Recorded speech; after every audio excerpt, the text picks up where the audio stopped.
Martin Luther King, a man with a dream.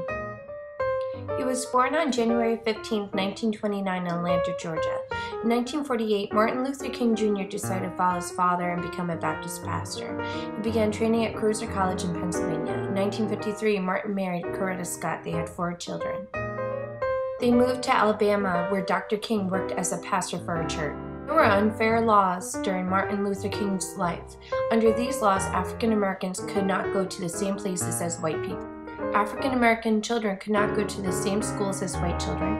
African Americans could not drink from the same water fountains as white people. Martin Luther King Jr. believed that segregation was wrong and that all people should be treated the same way.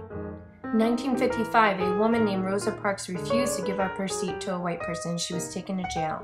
African American leaders planned a bus boycott. Dr. King led the boycott. African Americans walked instead of taking the bus. Dr. King was arrested 16 times for his protests. Dr. King and others were persistent. They did not give up. The protests worked and the law was changed after boycotting for 1 year. Now all people had the right to sit anywhere on the bus. But other laws stopped them from being treated the same way as white people.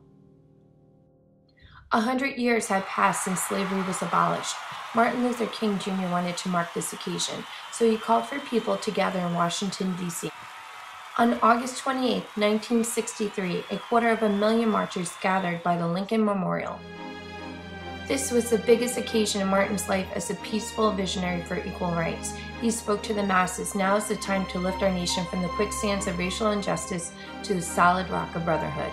Dr. King described his vision of the future. He told the masses, "I have a dream that my 4 little children will one day live in a nation where they will not be judged by the color of their skin, but by the content of their character. Free at last, free at last. Thank God Almighty, we are free at last." In 1964, Dr. King was awarded the Nobel Peace Prize. This prize is given to people who have worked hard in the cause of peace. Dr. King led peaceful protests and peaceful marches. He gave speeches about people living together peacefully. The chairman of the Norwegian Parliament called Dr. King the first person in the Western world to show that a struggle can be waged without violence.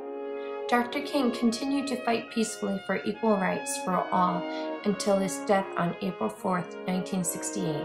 Today our country is a better place because of Martin Luther King Jr.